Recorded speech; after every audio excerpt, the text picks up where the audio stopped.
Nós estamos ao vivo nesse momento com uma live, essa nossa live móvel do Lugar da Fala, né? A gente sempre falava que a live era terça, o dia oficial continua sendo terça, mas eu dei um percalço, foi para quarta e ela andou tanto, foi tão móvel que veio para sexta-feira. Então, por isso eu saúdo tu que está aí nos acompanhando, seja muito bem-vindo aqui ao Lugar da Fala, e vou saudar também os meus colegas, vou aqui, conforme está aparecendo aqui para mim, vou no sentido horário. Raquel Rodrigues, boa noite, a sua saudação aí nessa sexta-feira, sextou. Boa noite a todos. Foi uma semana complicada, né? Mas seguimos. Cláudio não, agora é a Carla, né? No meu sentido, aqui está o Cláudio Osso, mas onde Carla Sem? Boa noite, Carla Sem. Boa noite, pessoal. Gente, uma sexta-feira, né? Dia da gente fazer aquela avaliação de como foi a semana, tirar os prós, os contras e conversar e rir, né? É o que nos resta, de certa forma. E o Cláudio? Então, a semana foi complicada, foi bem pesada mesmo e termina mais pesada ainda. Eu quero dar uma risadinha depois, mas a notícia é muito ruim nesse momento. A Secretaria de Saúde do Paraná está conversando com o Ministério da Saúde, porque a previsão é que dentro de 3 ou 4 dias não tenhamos mais no estado kits de intubação. Então está um caos em praticamente todas as grandes cidades do estado, está muito ruim. O Ministério da Saúde se comprometeu a tentar liberar no máximo até quarta-feira, mas o bicho está pegando. O Paraná está entre os estados com o maior número de casos e de aumento de disseminação, né, do Covid-19 ou da Covid-19, né, porque é feminina essa Covid. Então a gente tem que pensar também nisso, mas o bicho está pegando mesmo. Temos que ter muito cuidado aí, porque o que a gente tem percebido é que as pessoas estão pouquíssimo preocupadas com essa pandemia. Na verdade, parece que o Paraná é o primeiro em contágio, né? É surpreendente isso, né? Porque se a gente olha tantos outros estados com situação muito pior do que a nossa, a gente tem o estado do Paraná em primeiro lugar em contágio, e isso é muito preocupante, né? A gente teve um aumento de leitos essa semana, o governo do estado aumentou 50 e poucos leitos, 6 deles apenas de UTI, foram para o Ompar, aqui, o Hospital Norte Paranaense, de Arapongas, que tem atendido a 16ª, 7ª, 8ª, a 9ª, a 19ª, né, regiões que nem são deles, mas tem atendido, então aumentaram 6 UTIs, fora leitos de enfermaria, e circulou também nessa semana uma foto, né, todo mundo, lotada a Santa Casa. Não é Santa Casa, é o Hospital Evangélico. Mas e daí? Qual é a novidade? Essa lotação ela é constante há muitos meses. Eu acho que o SUS geral há anos, né, que a gente tem vivido essa situação, mas a gente tem observado os números aí nos últimos dias em apenas um hospital, por exemplo, o Hospital Evangélico. A gente teve um crescimento de espera por UTI geral, não estou nem falando de Covid, que foi subindo de 15 para 16, para 17, para 18, para 19. Então, ontem a gente tinha 19 pacientes esperando por uma UTI, né? Isso sem contar a UTI Covid, que não sei se passou de 1.000 aí, a espera por um leito. Então, mas isso não poupa o presidente da República de agora, né, de dar uma puxada de orelha no governador Ratinho, que tomou medidas restritivas, mas o presidente achou que não está certo não, que ele está errado, que tem que liberar geral. Eu não sei que país, em que planeta a gente vive, né? Mas tem responsabilidade municipal também, né? Que ninguém assume a responsabilidade. O prefeito tem autoridade máxima na cidade para fazer os fechamentos que são necessários e também não faz. Então a gente tem uma corrente aí de negação, né? Deixa eu dar alguns números aqui. Só um segundo. Desculpa, Fábio. Eu estava conversando hoje com a assessoria de comunicação da prefeitura e eles disseram que não vai haver nenhum decreto para aumentar a restrição, né, no caso da cidade. Vão cumprir o decreto do governador. Agora, convenhamos, é uma situação absurda o Paraná tendo um aumento, né, enorme de gente contaminada, o governador, que sempre demora, mas quando faz alguma coisa, e dessa vez ele fez, restringindo o funcionamento de algumas atividades, restringindo um pouco a circulação, aí vem o presidente e entra no Supremo Tribunal Federal para derrubar os decretos estaduais, inclusive o do Paraná, do governador Ratinho, que é tão fã de Bolsonaro. Olha, a impressão... Atualiza os números, Fábio. A impressão é a seguinte, só fazer uma metáfora. Eu morei no litoral, e aí a praia, né, sabe que tem lá o fundo, né? O fundo é onde tu não pode ir, tu perde o pé e a correnteza te leva. E as ondas são formadas lá no fundo. E às vezes acontece de estar vindo uma onda e vem outra maior em cima e as duas se misturam. E o que tem acontecido no Brasil desde o começo da pandemia tem sido isso. Nós tivemos a primeira onda, e aí a primeira onda, acho que o mínimo que o Brasil chegou ali de média móvel baixou um pouco de 1.000 mortes de média móvel, e aí vem a segunda onda, já elevou para cerca de 2.000. Eu até, há umas 2 semanas, tinha comentado aqui, olha, parece que está dando uma segurada na segunda onda, e a gente está vendo lá no fundão essa terceira onda se formar e se aproximar da gente. Eu tenho aqui números de Londrina, essa semana eu atualizei, fazia tempo que eu não atualizava o meu levantamento, mas Londrina, assim, para a gente ter uma ideia, é o seguinte, Londrina, ao longo do ano passado, até chegar em novembro, tinha uma média móvel sempre ali acima de 100. Quando chegou em novembro, fim de outubro, começo de novembro, caiu a média móvel de novos casos, né? Essa média móvel é o quê? Ela é o cálculo dos últimos 7 dias, porque às vezes por uma questão estatística, né? Teve um dia em Londrina que teve 600 novos casos, aí na verdade 600 novos casos era um problema estatístico e tal, não sei o quê, por isso tu tira a média móvel, calculou 7 dias, né? Soma o total de novos casos, divide por 7, aí dá uma média e tu sabe se ela está caindo ou não. E aí é o seguinte, essa média móvel foi abaixo de 50 até 20 de dezembro. De 20 de dezembro ela subiu acima de 100 novos casos por dia de média móvel e nunca mais desceu de 100. Só que a gente viu ali de fevereiro até mais ou menos abril, essa média móvel esteve acima de 200 novos casos por dia. E aí, quando chegou em abril, por isso tinha aquela impressão de que, ia melhorar e tal. Desde 9 de abril até 13 de maio, a média móvel ficou abaixo de 200. Ficava ali, 180, 160. O menor número que chegou no mês de abril foi 145. Em maio, 1º de maio, chegou o menor número de todo esse período. Aliás, primeiro número, aqui, dia 4 de maio, deu o menor número de todo o período, 126 de média móvel. Só que a partir do dia 13, aí voltamos para cima do patamar de 200. E ontem deu a maior média móvel agora do mês de maio, 287,9, hoje caiu para 271,9. Então, assim, isso mostra que está recrudescendo e é um indicador importante de que a coisa está se espalhando. Outro indicador importante é o seguinte, a prefeitura não, o poder público, né, o SUS, enfim, os órgãos aí, eles aumentaram ali no fim de abril, eles aumentaram o número de leitos, tanto em enfermaria quanto em UTI.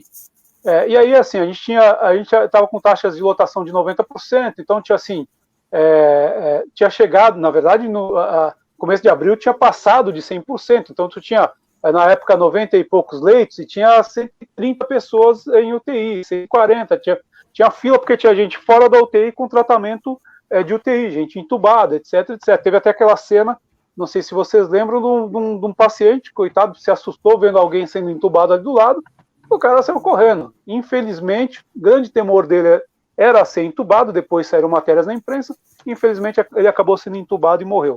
Então, ali no fim de abril, a prefeitura, o poder público, aliás, prefeitura, estado, o SUS, aumentou o número de leitos. O número de leitos de UTI passou para 196 ali, de enfermagem passou para 196, e o número de leitos de UTI para 141. Só que, desde o começo do mês, essa taxa de ocupação agora está acima de 90% na enfermagem e na UTI 99%. E é o seguinte, que eu chamo a atenção, 99%, 100% dos leitos ocupados em fevereiro eram 100 pacientes, 105 pacientes. Agora, 99% são 140. Hoje, no boletim de hoje, deixa eu ver aqui que eu acabei de atualizar. Cadê? Aqui eu estou olhando aqui para o meu computador.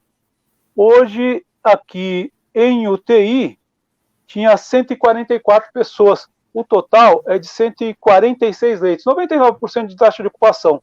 Então, quer dizer, a gente continua com 99%, a gente não está mais com 130% de ocupação, só que a gente continua com a faixa de 140, 145 pessoas internadas em UTI. Hoje, em enfermagem, a taxa de ocupação caiu para 89%. É o primeiro dia no mês de maio que essa taxa foi inferior a 90%. Só que tem 175 pessoas internadas em enfermagem. Isso eu estou falando de SUS, fora os particulares. Então, assim, o quadro é muito preocupante. A terceira onda está se consolidando e ela vem com força aí, né? E aí, essas medidas, né, que vocês estavam comentando aí, que são necessárias, são fundamentais nesse momento. Esses são os dados da nossa tragédia. A gente tem números, inclusive, de particular e convênios, né, com 100% de UTI ocupada. Isso não é, entre aspas, um privilégio público, mas também de quem tem dinheiro e pode pagar o seu plano de saúde, enfim, ter o seu convênio. E o vestibular vem agora, domingo, para encher a cidade, né? Claro que não era uma coisa que estava prevista, mas, enfim, e precisa ter o vestibular, mas para cancelar também na última hora, fica uma situação, né? Mas, enfim, domingo a cidade vai lotar com os vestibulandos. Tem que ficar em casa, né? Tem que todo mundo ficar em casa, tentar ficar em casa e não se deixar a cidade para quem. Mas deixar a cidade para quem vai fazer vestibular. O que o Cláudio falou, ele tem toda a razão, e tem um outro detalhe também, né? Você fecha a cidade toda, a gente vê, eu vejo pela região onde mora a minha família, Ribeirão Preto, Franca, tudo fechado 100%, porque eles passaram do limite, né? Então, tudo fechado. Lá o número de mortes em Ribeirão Preto é uma cidade muito parecida com Londrina, mas o número de mortes é muito superior ao daqui. E o que acontece? Aqui, o que a gente vê? Fecha, ninguém respeita. Né? Não tem fiscalização, ninguém respeita, até porque a fiscalização não aguenta correr atrás de todo mundo. Então, assim, se a gente não tiver uma mudança geral de comportamento, parar de seguir esse modelo dramático aí do presidente, da total falta de noção, de respeito com a vida, de respeito com a família dos outros, e se toma uma posição assim de também se preservar e tentar fazer somente o necessário, e usar máscara que não é no queixo, né? Porque a gente sai, vai para todos os lugares, não se usa máscara, né? Todo mundo com a máscara no queixo, vem entregar coisa na casa da gente com a máscara assim no nariz, e aí você vira o chato do ano, você fala, pode botar a máscara, por favor? Né? Aí você é o chatoneudo. Mas todo mundo precisa colaborar, porque a gente já entendeu que o poder público não vai fazer nada, né? Temos dificuldades. Deixa eu ler alguns comentários antes da gente continuar aqui. O Thiago Bernardino dando boa noite para a gente. Esse é fiel, esse está sempre aqui com a gente. Claudemiro Scaloni também está sempre aqui com a gente. Falou aqui, Claudemiro, tudo bem? Deveria fechar tudo por pelo menos 2 semanas, como fez a Araraquara. Esse toque de recolher só empurra o problema com a barriga. Se não fechar tudo, os casos seguirão em alta e os hospitais superlotados. Infelizmente é isso. Está coberto de razão, né? Só para quebrar o gelo, Claudemiro Scaloni feliz hoje, porque o Londrina foi em Pelotas, no Rio Grande do Sul, jogando com um jogador a menos desde os 33 minutos do primeiro tempo, expulso, empatou com o Brasil de Pelotas e no próximo fim de semana vai jogar aqui em Londrina, né, no Estádio do Café. Obviamente ninguém vai poder estar lá, mas já começamos com um pontinho. Vamos para cima, Tubarão! Contra o Brasil de Pelotas de Cláudio Tencati, diga-se de passagem. Diga-se, Cláudio tem empate, o homem dos empates, é isso aí. Tem catibilidade, como dizia um amigo meu. Diz aí. Eu acabo de receber a informação aqui que o Queiroga disse que até o final do ano nós vamos vacinar toda a população, só falta a vacina. Mas a decisão já foi tomada. Outra coisa que dia dela uma informação hoje é o seguinte, que até a semana passada as cidades estavam podendo vacinar pessoas até 60 anos, né? Fora isso, só as mulheres, né, grávidas, etc. e tal, e pós-parto, e algumas pessoas com comorbidades. E aí o governo, o Ministério da Saúde autorizou que agora pessoas com menos de 60 anos, de 18 anos até 59 anos, podem sim, a partir de agora, ser vacinadas. Vai ser em ordem decrescente. Problema, tudo lindo, né? Todo mundo ficou feliz, né? Só faltaram avisar que não tem vacina. Deixa eu contar uma piada para vocês, faz parte dessa mesma piada. Eu sempre vou lá, até já passei lá no nosso grupo, né? Quando vou ser vacinado? quandovouservacinado.com. Aí lá tu vai lá, coloca a tua idade, que estado, né, que tu mora, e aí vai te dar uma noção de quanto vai ser vacinado. Na semana passada, estava dando 6 meses e 14 dias, no começo da semana, no fim de semana caiu para 6 meses e 1 dia, e agora com este anúncio maravilhoso do ministro da Saúde, passou para 1 ano e 17 dias. É a bolsa de apostas. Sensacional. A gente tem pergunta aqui As mulheres aqui que têm menos de 35, Carla e Raquel, não tem prazo para ser vacinado. Agora eu estou na bica triste. Ali, ó. Estou ali na bica. Ó, a gente tem uma pergunta aqui do Marcos de Freitas, querendo saber o seguinte. Bom, primeiro, oi, Marcos. Quer saber se acham que o Marcelo Bellinati está mais flexível? Depende. Ele está fazendo alongamento, o que está acontecendo? Porque assim, vamos falar, né? Se for em relação à Covid, desde o ano passado, ele parece um atleta de ginástica rítmica, né? De tanta flexibilidade que ele tem. É só as entidades dão um estalo, ele já muda tudo, e dane-se o COESP, aquele conselho, né? E tal. Dane-se faz tempo, né? Ele só deu bola enquanto foi interessante depois. Exatamente. Então, a flexibilidade dele existe, óbvio. Por exemplo, se você vai aqui em Londrina, nessas áreas públicas de lazer, estão sempre entupidas. Sim, tem guardas municipais. Eles olham todo mundo e de vez em quando eles veem alguém e falam assim, olha, você poderia, por favor, colocar a máscara? Coitado desses guardas, sabe? Dá dó. As pessoas também Ó, a gente tem números aqui, o Luiz Fernando Martins trazendo números, eu falava agora há pouco de Franca e Ribeirão, ele falou, Raquel, hoje em Franca 18 óbitos, ontem 15, hoje em Ribeirão 23, o Fábio diz que a terceira onda vai chegar, alerta já chegou. Eu fui dar uma olhada nos números de Araraquara, está começando a subir de novo. Hoje, em Franca, 365 novos casos e é uma cidade de 380 mil habitantes. É uma cidade tipo Maringá, né? Do tamanho de Maringá. Você imagina tendo 18, 15 mortes por dia. E Ribeirão Preto, uma cidade do tamanho de Londrina, tendo 23 mortes por dia. Londrina teve 7 hoje e 12 ontem. Sobre mortes até, meu levantamento aqui é o seguinte. O número de mortes estourou mesmo, foi em março. Agora, em maio, o número inferior foi 280, foi sempre acima de 200. Agora, em maio, deixa eu ver, cadê minha planilha? Peraí, estou na planilha errada. Maio aqui, ó, seguinte, chegou em 200 hoje. Chegou em 200 mortes hoje, no mês de maio. Mas vai ficar bem abaixo dos 280 de meses anteriores.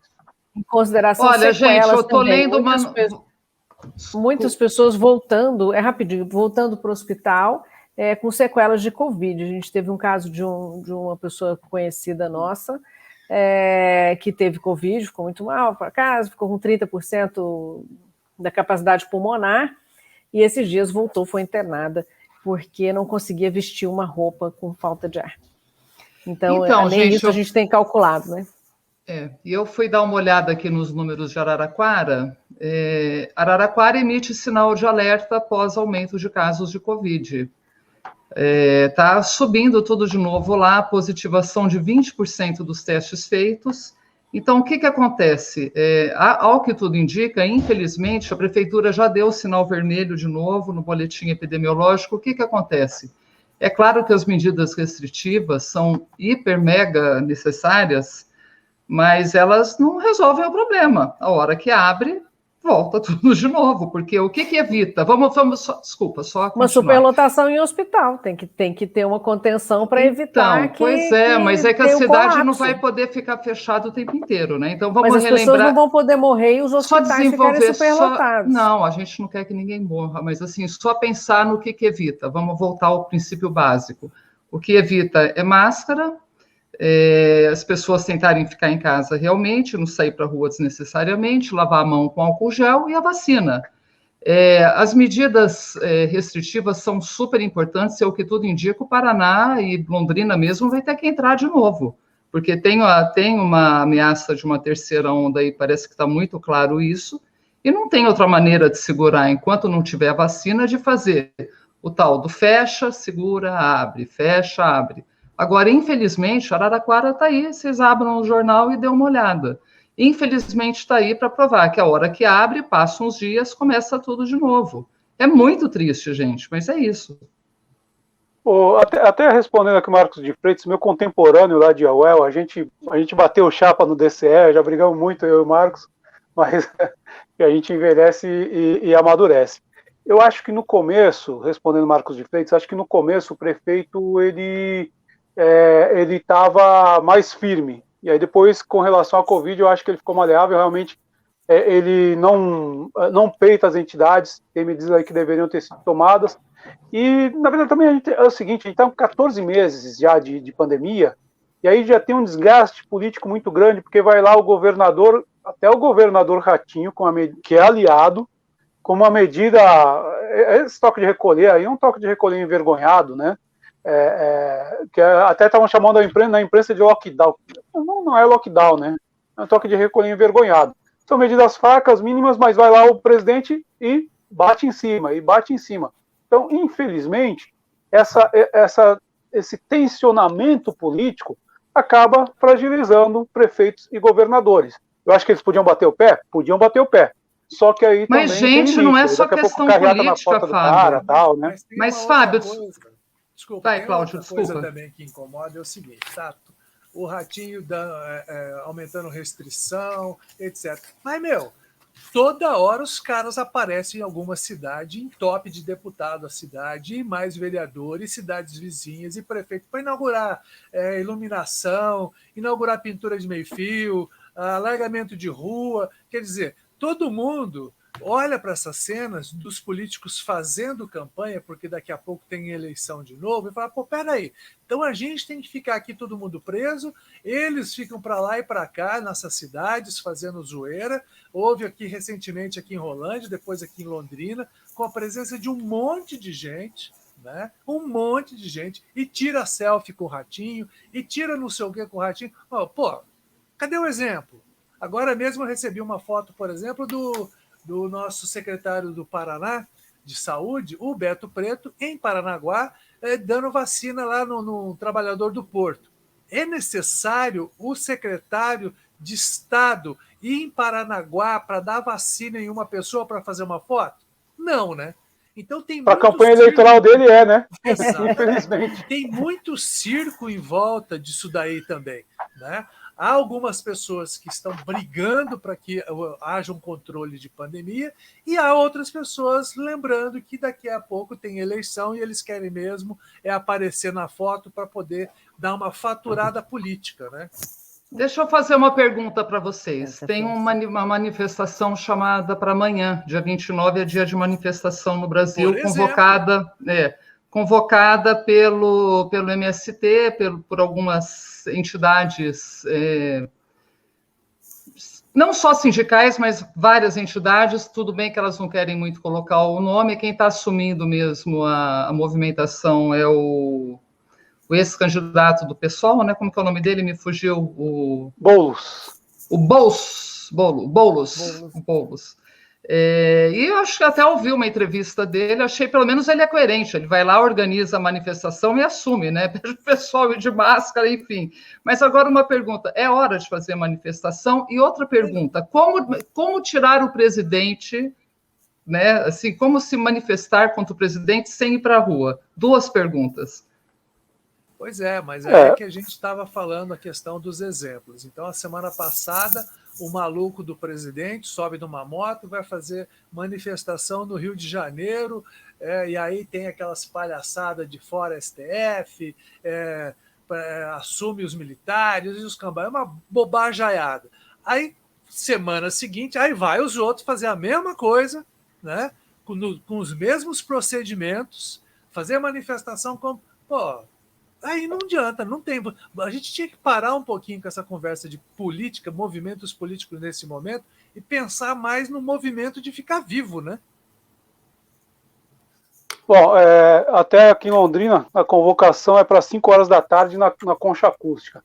Agora, pelo que eu acompanhei durante a semana, o pessoal do campo da esquerda, que está fazendo essa convocação, eles estão bastante divididos. Tem gente que está fazendo essa linha de raciocínio do Cláudio, de que vai, né, vai fazer a mesma coisa que eles criticam no que o despresidente tem feito.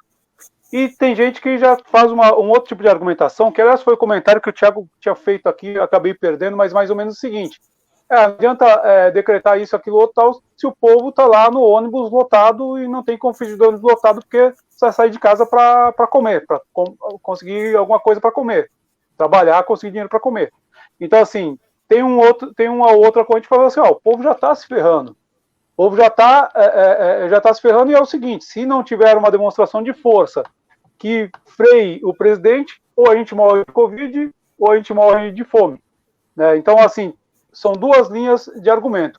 Eu confesso que eu não formei juízo de valor, vou ficar aqui em cima do muro, porque é o seguinte: eu respeito quem não queira ir, porque tem a pandemia, e aí vai repetir o mesmo erro que o presidente está repetindo. Agora, por outro lado, no ano passado, quando essas manifestações querendo fechar o STF e tal, não sei o que, estavam ganhando força e tal, o que fez eles recuarem foi, na época, as torcidas organizadas, torcidas com o slogan antifascista, que foram para a rua e aí também se mobilizaram, aí eles deram recuo. Então, acredito que,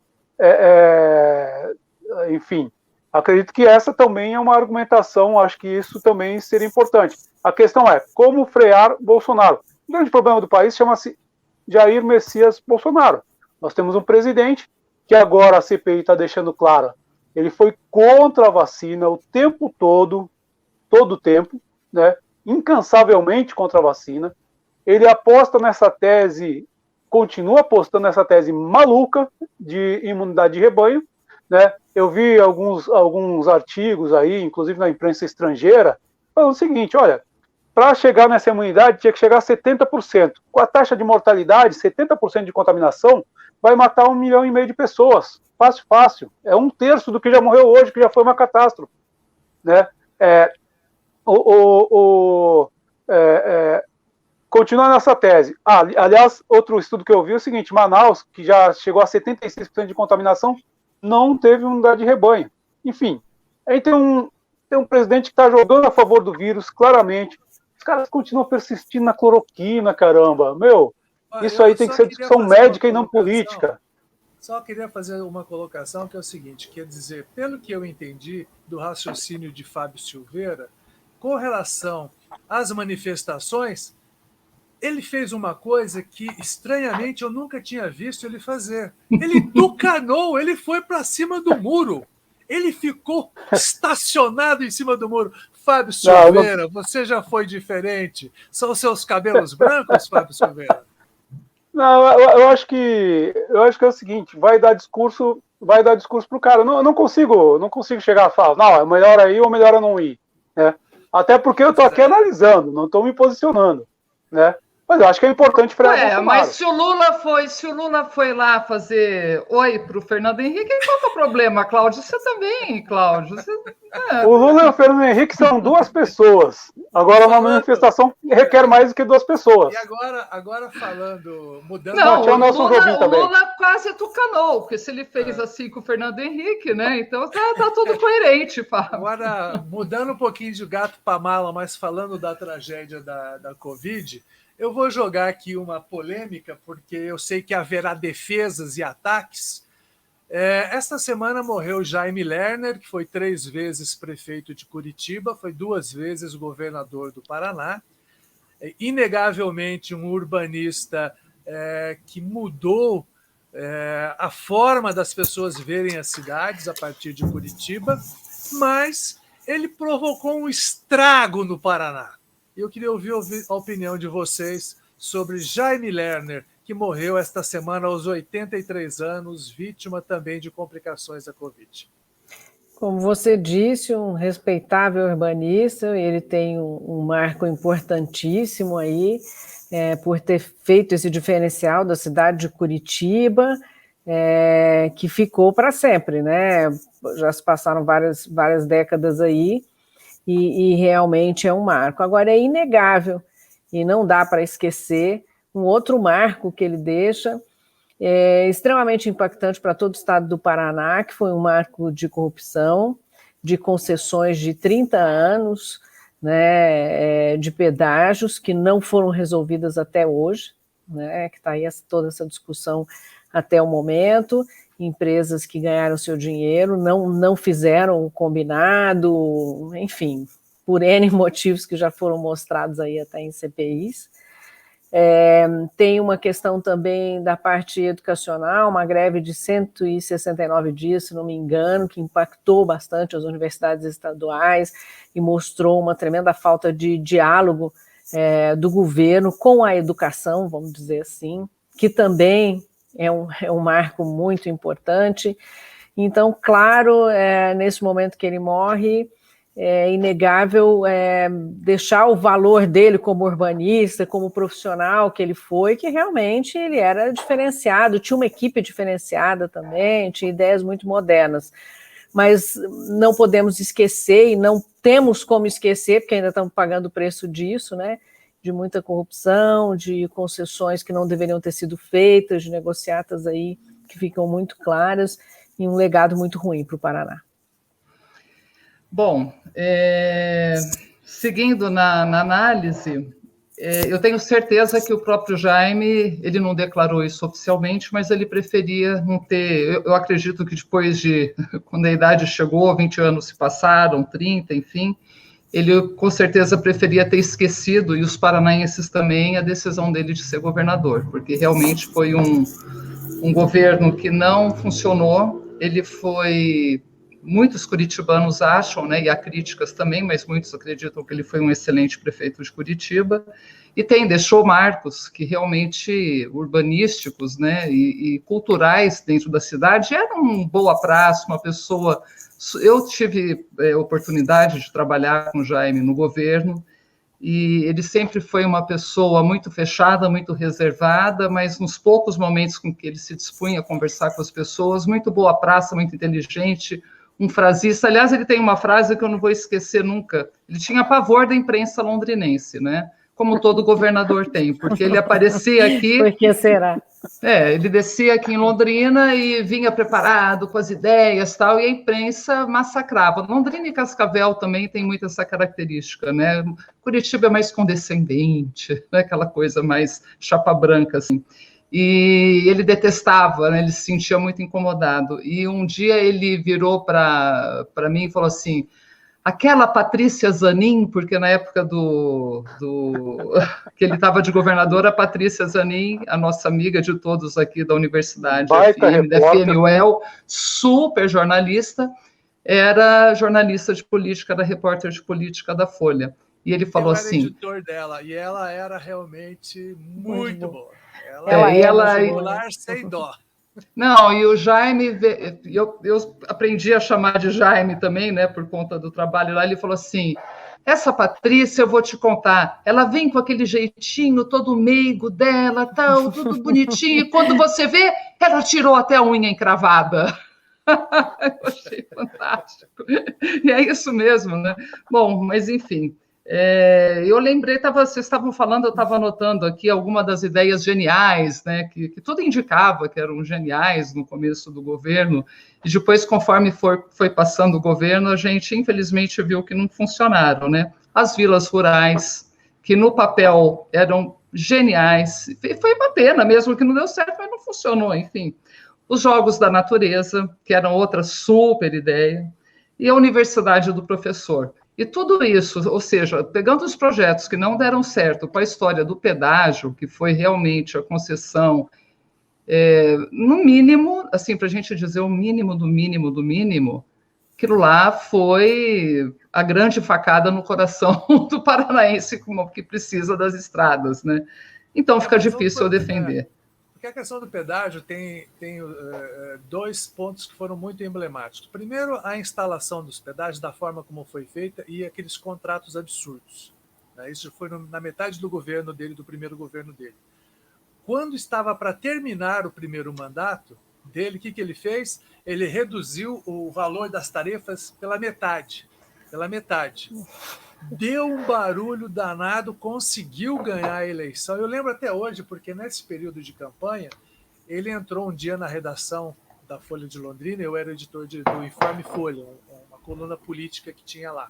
Não sei se ainda tem, mas deve ter. Acho que tem. E ele entrou na redação, acompanhado do Nelson Merlin, que era diretor de redação, mais deputados e não sei o quê, e por acaso eles foram naquela ilhazinha que tinha na Folha de Londrina de política.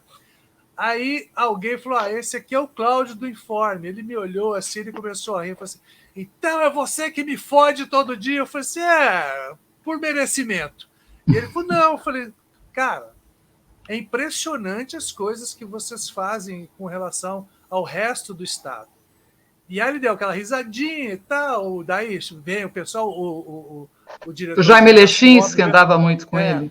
Isso, o diretor de redação, obviamente, não queria, né, mais uma confusão arrumada por esse cidadão aqui, e aí deu aquela acalmada tudo. Mas o que eles fizeram foi realmente um absurdo.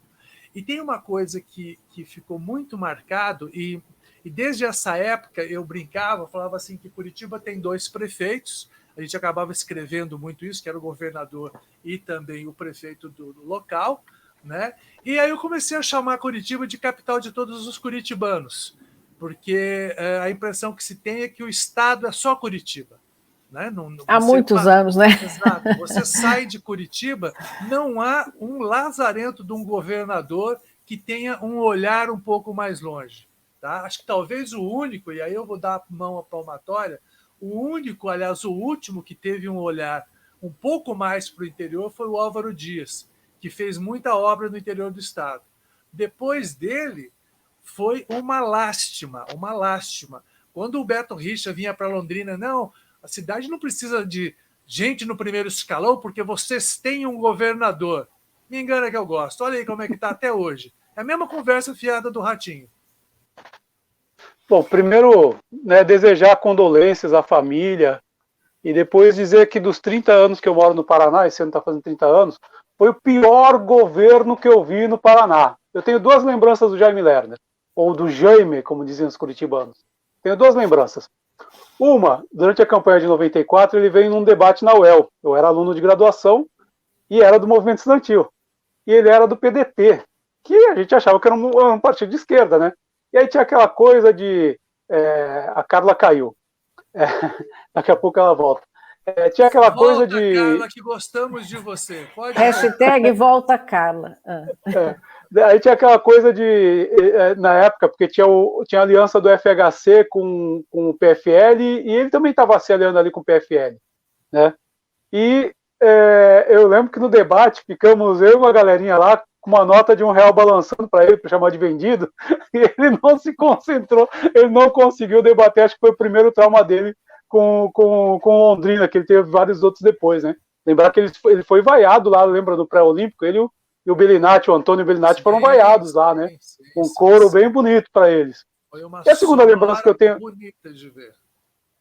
E a segunda lembrança que eu tenho do Lerner, quer dizer, fora aquela coisa de ele nunca mais ter vindo em Londrina, porque vinha aqui e só tomava pulpos, eu tenho um parâmetro pessoal para medir os governadores do Paraná, que é esse trecho de estrada que vai de Londrina para Presidente Prudente, ali por Boa Vista do Paraíso, Alvorada, por Ecatu.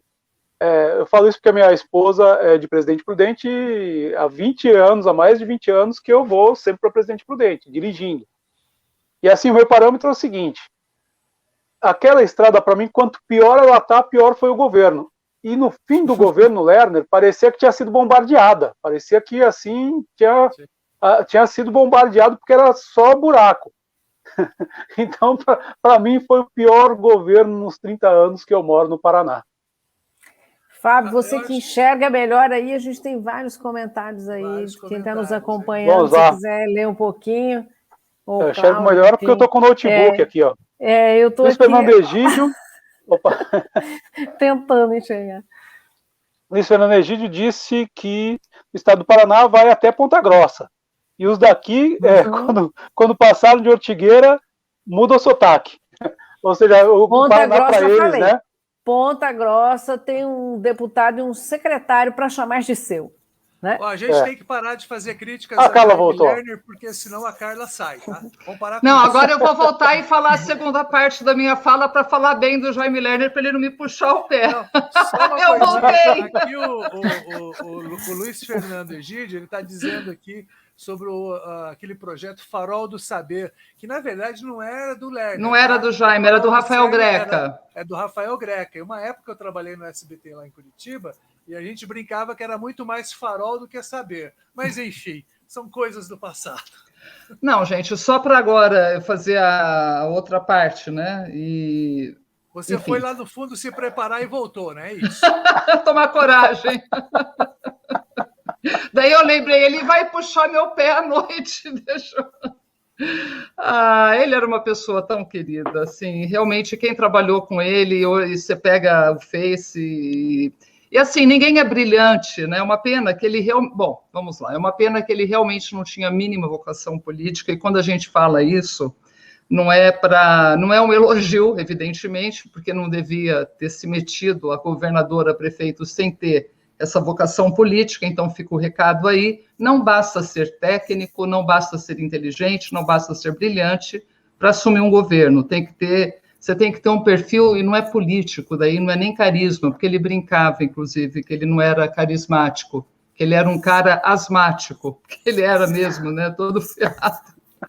E você tem que ter uma coisa de executivo, de gestor, de saber liderar a equipe, de motivar as pessoas, sensibilidade para ouvir as pessoas, para saber conversar, para saber se relacionar, para entender o problema, você tem que ter empatia. Então, assim, ser brilhante é muito legal. Eu gostaria de ser também, não sou, mas não basta, não é isso que leva a ser um bom governador. Agora, ele não é qualquer pessoa, daí quando falam assim, mas ele estava lá na Associação Internacional dos Arquitetos, grande coisa, foi um grande urbanista, não é grande coisa, né? Ele, como urbanista, realmente, ele era brilhante, deixou um legado, ele é estudado, ele é referência em muitas universidades, mundo afora, e era uma pessoa deliciosa de se conviver. Enfim, eu lamento muito a morte dele.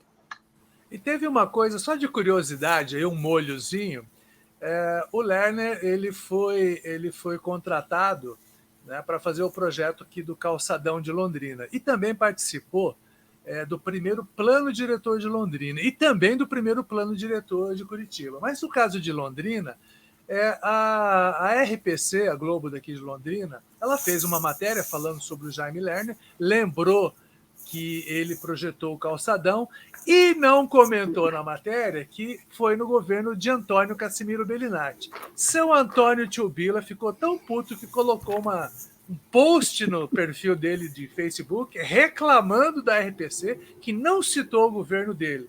Para piorar, eu fui dar uma fuçada no site da prefeitura e também lá no Enicom tem uma matéria falando dessa passagem do Lerner por Londrina, quando projetou o calçadão, falou o ano que foi isso e não citou o Tchubila. Ele deve estar chateado com o sobrinho. Também.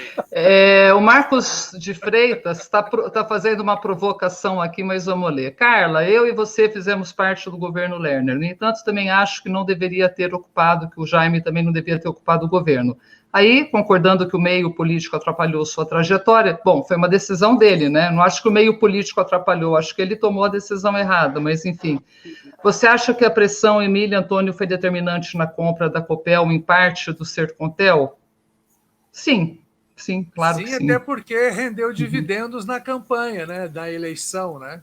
Boa parte desse dinheiro da venda da Sercontel, que dizem desapareceu, ela apareceu durante a campanha, que foi um massacre com equipes vindas de Curitiba, uma montoeira de combis andando pela cidade para fazer a campanha de Antônio Casimiro Bellinati. Eu lembro disso porque eu estava na política e eu acompanhei de perto isso daí. Lembrando que Pedágio, Copel e Sercontel elevaram rejeição de Lerner. Olha, não só o Pedágio, o Copel e a Sercontel elevaram a rejeição de Lerner, teve mais coisas ainda. Não, sim, lógico. Mas... Só uma coisa. Talvez ele esteja falando de Londrina, né? Pedágio, Copel e Sercontel, né? Talvez esteja falando de Londrina. Acontece o seguinte, desculpa, só lembrar mais um caso, Claudião, perdão, só lembrar um caso para gente, porque hoje é sexta-feira, vamos rir um pouquinho, gente, eu sei que é só tragédia, mas, putz, eu tenho que contar uma coisa, já que o seu Antônio está bravo, o seu Antônio é o Antônio Bellinati, está bravo, Marcos de Freitas está aqui provocando, e a coisa, né, está degringolando, então vamos lá. O Jaime Lerner, a coisa que ele detestava quando ele vinha para Londrina, gente, era muito engraçado. O seu Antônio Bellinati, eu nunca trabalhei com ele na prefeitura, mas como eu estava no governo, né, então a gente vinha para Londrina e o seu Antônio tinha a tal da bandinha, vocês lembram da bandinha da prefeitura que ele alimentava? E a música... Furiosa. A Furiosa, isso. E a coisa que o seu Antônio mais gostava, né, porque isso é do temperamento dele, e porque ele está vivo, né, ainda bem, irritar as pessoas.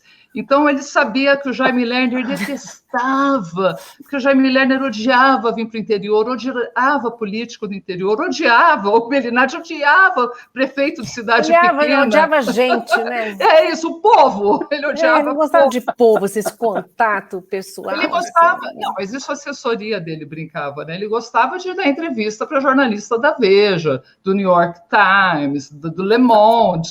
Imagina, vim para dar para o Jornal de Londrina, né? Enfim, mas tá. Daí vinha o seu Antônio vinha o Jaime Lerner, o seu Antônio já preparava a Furiosa. Daí, e o Jaime Lerner falava, Emília, fala para o Antônio que eu não quero aquela banda. E a dona Emília, Antônio, por favor, Antônio, dessa vez não leva a gente, não leva para o aeroporto. Daí, quando chegava o Jaime Lerner, colocava o pé na pista do aeroporto, a gente ouvia de longe. Você, meu amigo de fé, meu irmão camarada. Toda vez era muito engraçado. Você sabe que o Antônio Bellinati, uma vez, agora eu lembrei porque tem conexão com o Fábio aí. Eu falei para ele, eu quero escrever um livro sobre você. Ele olhou para mim e falou, igual do Fábio? Quero dar uma comum. Aí eu falei, não, você sabe que o meu interesse era de comunicação, né? Porque realmente ele era um fenômeno, né? Um manipulador e um fenômeno em comunicação, né? Isso aí era inegável, mas aí eu lembrei, Fábio, que ele perguntou para mim se o livro era igual ao seu. Mas sabe que assim, teve aquela coisa toda do Omacomurb e tal, ele ficou uns anos de molho, e a primeira vez que eu vi, desde o Omacomurb, que eu vi o Bellinati, o Antônio, foi em 2004, na inauguração da PUC, do campus da PUC aqui em Londrina. E ele e foi bem na semana que estava saindo o livro, saiu uma resenha no JL, bem naquele dia. E ele me olhava de longe, eu falei, nossa, se esse cara tivesse uma arma, eu estava morto. E aí, uns anos depois, né, e eu acho que isso que é o legal da maturidade, né? Porque quem trabalhou em redação sabe que em começo de campanha, tu liga para algum, tu vai entrevistar político, eles vão te pedir voto, né? Tu vai tomar cantada de pedido de voto, né? Na última campanha, inclusive, foi engraçado, eu cheguei para entrevistar o Thiago Amaral e meti tinha 40 segundos para o cara falar, né? Era o padrão ali nosso na cobertura da RPC. 40 segundos. Ele metia 40 atrás, eu falei assim, 40 segundos não vai esquecer porque é o teu número. Eu falei, inclusive, não sei o quê, então todos eles pedem. E o Bellinati chegou num começo de campanha desse, fui entrevistar ele, foi sair para deputado estadual, acho que em 2006. Aí ele falou assim, eu sei que não vou contar com o teu voto, mas eu prefiro... Aí ele falou assim, mas eu prefiro um crítico do que um puxa-saco. Porque o puxa-saco a gente está caminhando para o abismo, o cara está aplaudindo, falando que está maravilhoso. O crítico a gente fica brabo na hora, mas depois a gente vai ver realmente estava indo para o abismo. Aí eu falei assim, ó, isso é legal, porque isso é a maturidade do cara, né? Isso foi uma das histórias mais engraçadas com ele. Quero fazer uma contestação aqui. O Sidney Bola está dizendo aqui. O Sidney Bola, para quem não sabe, ele já foi candidato a vereador, já foi presidente do PT de Londrina e agora ele está num outro partido, que é o PROS. Ele diz o seguinte: abraço às lindas jornalistas e aos 2 ogros blogueiros. Não entendi. Aí, Raquel, você faz muita falta nas manhãs de rádio. Há uma discordância aqui, viu, Sidney? Veja bem. Não sobre a Raquel fazer falta. Por favor, por favor. Ô, Claudião, isso é divergência partidária, porque ele é do PROS, nós somos do Contras. Boa. E o Rogério Dias está dizendo o seguinte, e o Bellinati gastando dinheiro da Covid em pagamento de despesas com pessoal efetivo, licença-prêmio, gratificações, férias, etc.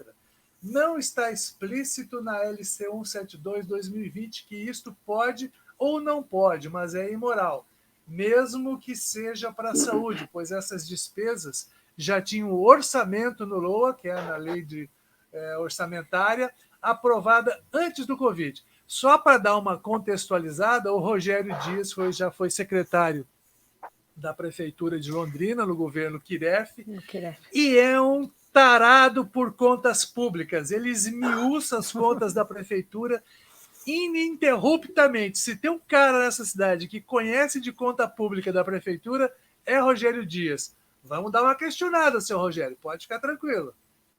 Só um detalhe, ele foi da PF, viu? Ele foi da PF. Foi da PF, O Luiz Fernando Egídio está falando assim: o nome dos 5 conjuntos só tem parentesco de militares e BNH. Bom, isso todo mundo sabe. O Antônio Bellinati, na época que ele foi construir os 5 conjuntos, ele chegou a mudar de partido, ele tinha sido eleito pelo glorioso MDB, daí ele mudou, não sei se era PSD ou Arena ainda na época, ele foi para os braços dos militares, realmente era Arena, né, Claudião? PDS. Ou já tinha virado PSD, né? PDS na época, e ele sabia como ninguém ir lá e trazer o dinheiro dos... Ele fazia isso mesmo, ia no BNH, ia falar com os militares, e foi o que trouxe o dinheiro, que na época, não sei se o Luiz Fernando Egídio deve saber, porque ele deve ser o quê, da minha idade ou mais velho? Aliás, eu tenho uma passagem que eu era bem criança, assim, sei lá, tinha 10, não lembro. Eu ia no Estádio do Café com meu pai, ver o Tubarão, que ano que foi criado, foi feito? 76 o Estádio do Café, né? 76 o Estádio do Café foi inaugurado. Então, eu tinha 10, é isso aí, eu tinha 10 anos, então 11, 10 anos.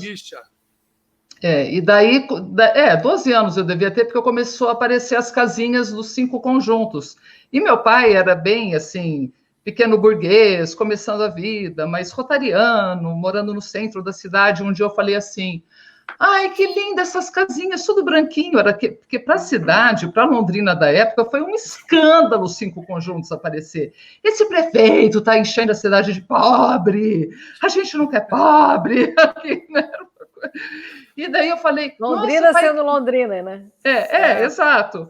E eu falei: nossa, pai, que lindo, a gente podia vir morar aqui. E meu pai ficou puto da vida. Imagina, isso daí não era... Mas, enfim, foi um escândalo. E o seu Antônio soube fazer isso. Ele, se tem um mérito dele, hoje a gente sabe, foi ter construído 5 conjuntos com todas as críticas, né? Porque tá lá, é Londrina, isso é Londrina hoje, né? E é uma baita região, super desenvolvida. Na época, realmente, teve um monte de problemas que não tinha infraestrutura nenhuma. Sim, claro, demorou, né? As ruas extremamente estreitas. Houve muitos problemas, mas hoje é um baita de um centro comercial. Tem casas gigantes lá, uma população que tem organizada, um comércio intenso e garante muito votinho ainda para a família Bellinati. Eu acho que não mais, viu? Acho que o Boca Aberta agora... Não, agora o Boca Aberta tinha até proibido a entrada de alguns Bellinati, vocês não lembram disso? É que agora o Boca Aberta também desabou, né? Mas não é bem assim, não. Mas consideram bastante a região, né? A gente vê pela questão até da vacinação, não criticando a vacinação, porque eu fui lá no centro de idosos, onde teve a vacina para comorbidades, e estava organizadíssimo. Realmente eu fiquei muito impressionada com... sinceramente, eu cheguei lá, tinha orientação até para estacionar, desci, não deu 5 minutos, um monte de painel, bababá, muito bacana mesmo, muito organizado. Mas realmente fica tudo nos 5 conjuntos, né? Eu moro na Zona Sul, eu atravessei a cidade, eu tenho carro, eu tenho Waze para chegar nos lugares. Agora, você imagina como aconteceu, saiu matéria na RPC, gente andando 13 quilômetros para conseguir vacinar do outro lado da cidade. Realmente é bastante impactante. E isso só acontece por uma questão política, né? Não tem... E não estou reclamando da vacinação, porque eu acho que seria assim, uma leviandade da minha parte, porque realmente eu fiquei impressionado com a organização, muito organizado mesmo. Eu levei meus pais para vacinar, tomar a primeira dose ali na região norte, lá nesse posto, e a segunda dose eles tomaram aqui num outro bairro, aqui mais na Zona Leste, na Zona Leste, o Jardim do Sol. Super organizado, super rápido, foi muito tranquilo. E ainda fui reconhecido lá. Eita! Que nem sempre é bom. Demais. Que nem sempre é bom. Pessoal, comunidade da Vila Recreio estava toda lá. Deixa eu jogar uma bomba para vocês aí que são católicos, apostólicos, romanos. O que vocês acharam da piada do Papa lá? Olha, hoje eu recebi um negócio muito engraçado, eu quero até achar aqui, porque eles falaram o seguinte: gente, o Papa está enganado, porque o problema não é a bebida, é o seguinte, mal sabe o Papa que o problema do Brasil é justamente o povo que ora, não o que bebe. Né? É verdade, é verdade. E aí... A Carla congelou aqui. Tem gente que vai ficar brava comigo, mas eu achei engraçado, né? Mas olha, eu vou falar uma coisa. É que as pessoas hoje em dia elas estão tão mal-humoradas, estão tão à flor da pele, que,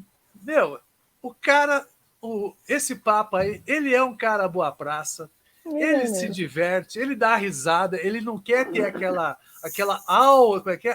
auréola em cima da cabeça. Ele está se lixando para essas coisas. A auréola é o ranço, né? Ele não quer ter ranço.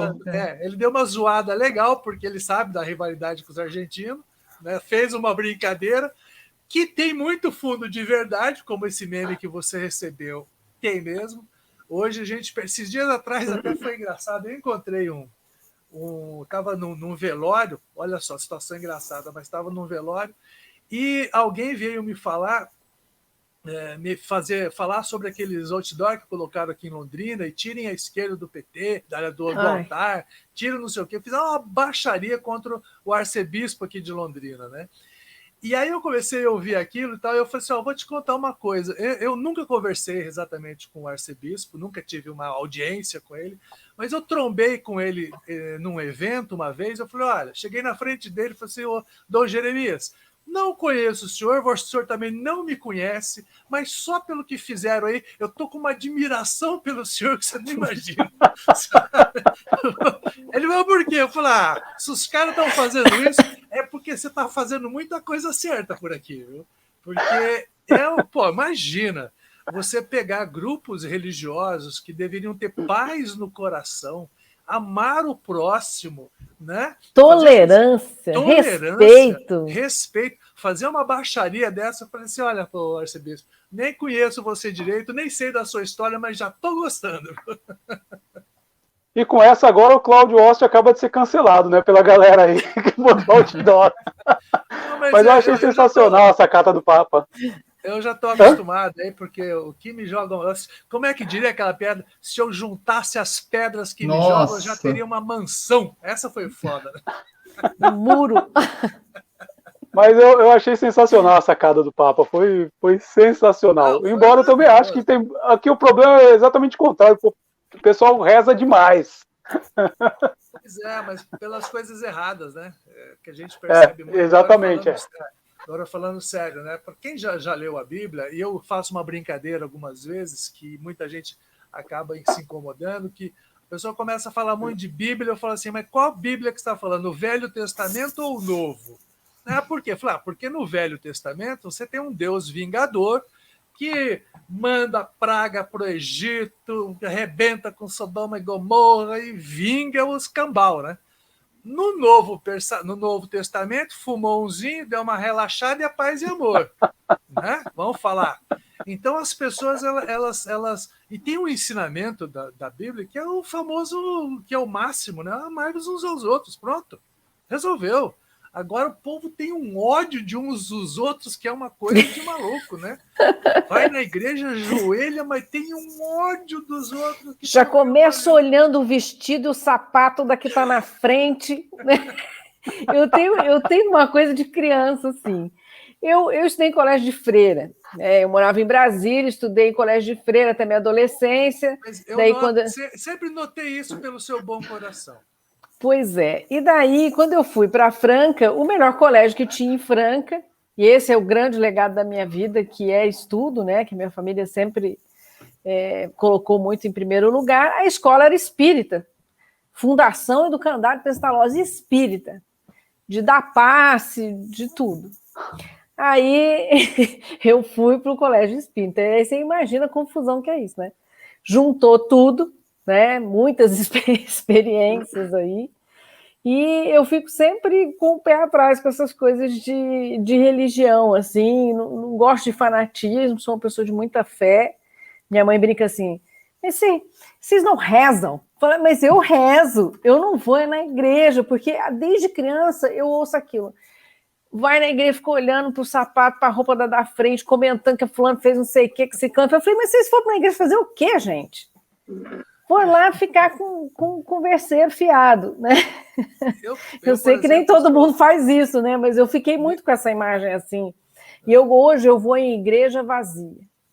Sim, eu nesse aspecto, eu estou em outro patamar em relação a vocês, porque eu tenho 2 tias freiras, e minha mãe e meu pai sempre, há muitos anos, são ministros da igreja. Então, sim, pela minha contabilidade, eu tenho um latifúndio no céu garantido, já de tanto que já rezaram por mim. Bom, então eu vou falar que eu estudei no Mãe de Deus, já que é o momento do depoimento.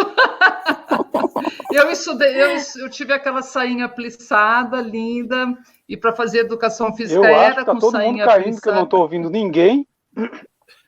Não, a gente está te ouvindo, vocês Fábio. Me ouvem. Nós estamos te ouvindo. Mas eu vou falar em religião, ele já não está ouvindo nada. O pessoal não volta. Essa aqui é um ateu mesmo. Ele está vendo? Deus castiga. Aí, tá vendo? Deus castiga. Sobre eu aqui. Acho que só eu que estou ao vivo aqui. Deus castiga, Fábio. Falta de... Aí, ó, caiu. Deus acaba de derrubar Fábio, que é ateu. Tá vendo? Aqui Prestem bem atenção no que acontece com a pessoa. Ele foi derrubado porque é ateu. Então a gente tem que ter muita percepção com relação a isso. Mas eu acho que a gente já deveria estar acabando esse programa, né? Já sim, pois já deu uma hora aí, já fizemos até testemunhos de como é que fala, da saia plissada e tudo. Dos passes, tudo. Agora, só para a gente ir encerrando, pedir para todas as pessoas, agora falando um pouquinho sério, para terem muito cuidado, para realmente se cuidar, porque o bicho está pegando muito feio. Toda semana a gente fica recebendo notícias de pessoas que foram embora, que morreram, pessoas de todos os níveis sociais. Não tem essa coisa de que pega só pobre, pega só rico. Então a gente tem que realmente tomar muito cuidado, porque pior, né? Não tem leito para todo mundo. E isso é uma coisa gravíssima que está acontecendo e a gente tem que ficar muito esperto. Exatamente. Assino embaixo. Lembrar que, além de tudo, é uma morte solitária, né? Distante, e uma situação bastante sofrida. Sofrida para a vítima e para a família, né? Gente que perdeu familiares, que perdeu amigos, muitos amigos muito próximos. Essa semana mesmo perdi uma tia, o Cláudio perdeu um tio, e é muito triste, isso é muito impactante para a família, especialmente pela distância, pela solidão, pela falta de despedida. Mexe muito, assim. Então, vamos nos cuidar aí, porque já que não tem vacina, que não tem política, que não tem lockdown, vamos fazer a nossa parte, pelo menos, até e nos preservar. Né, se todo mundo morrer, quem vai assistir os nossos programas? Pelo amor... Vamos ficar vivo aí, pô. É isso aí. Ai, gente, vamos fazer... E vamos fazer o que nos resta, né? O que eu tento fazer é, pelo menos, a gente tentar se manter informada, acompanhar a CPI. Essa CPI ela pode não dar em nada, infelizmente, mas é o que a gente tem no momento, e contrabalancear as informações erradas com informação correta, e estar conversando com as pessoas, e estar tirando esses misticismos de figuras míticas do mal, né? Que infelizmente o nosso presidente realmente desbandou, né? Desabou, desviou para um caminho que não está bacana. A questão da vacina, desculpa, só para encerrar rapidinho, então, já que a gente está terminando nesse tom que é importante, o depoimento do Dimas Covas, presidente do Butantan, que entregou tudo documentado, como que foi a luta, né, do Butantan para trazer a Coronavac, para conseguir... Gente, aquilo lá é um testemunho para a história do país, né, que tem que ficar colado. E assim como a gente falou, né, eu falei do Jaime Lerner, dos projetos que não deram certo, do pedágio, tomara que o Bolsonaro fique carimbado para o resto da vida, com o descaso dele com a Covid, com essa falta de caráter, no mínimo, né, o mínimo que a gente pode ter com a questão da vacina, com esse descuidado e com esse desprezo que ele tem agora, né, pelas pessoas doentes, com essa falta de empatia.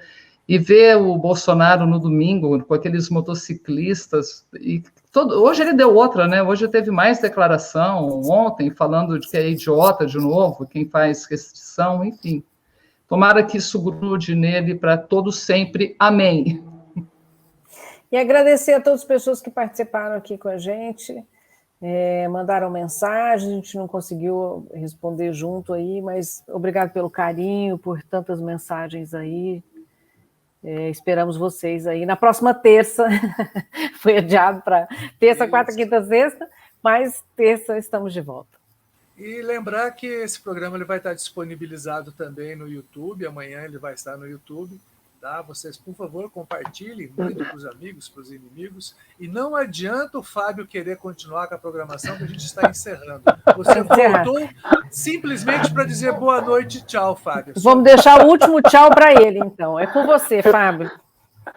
Eu voltei, eu estava aqui no backstage, até escrevi ali nos comentários, né? Mas a minha internet de escada me derrubou. Mas é isso, estava ouvindo aqui o que vocês estavam falando, né? Porque eu também estou ligado aqui no Facebook. Assim, a gente, enfim, precisa tomar todos os cuidados possíveis e necessários. Essa Covid, ela não é brincadeira, não é gripezinha, é muito grave. E eu acho que a gente até tinha programado de falar de CPI, acabou, até por ser sexta-feira, a gente ficando mais solto, e até foi bom que a gente precisa dar risada também de vez em quando. Mas a CPI é muito fundamental, acho que é importante a gente continuar acompanhando. Podem falar, não, a CPI vai dar em pizza, tal, não sei o quê. Eu, particularmente, não acredito que dê em pizza, mas eu acho que ela já fez uma coisa fundamental. Isso é um governo que não deu satisfações até hoje para ninguém. Ele não responde pergunta de repórter. Repórter pergunta, jornalista pergunta da vacina, ele manda comprar na casa da mãe, e por aí vai. A turma da quinta série, lá do fundão da sala da quinta série, que não saiu nunca da quinta série e estão aí fazendo esse monte de pataquada no governo. E acho que a CPI ela pode, de repente, trazer uma luz e contar essa história, e é fundamental que a gente continue acompanhando essa CPI. Então é isso, eu voltei, voltei e vim aqui dar boa noite para vocês. Valeu, pessoal. Boa noite. Até a próxima. Boa noite. Até.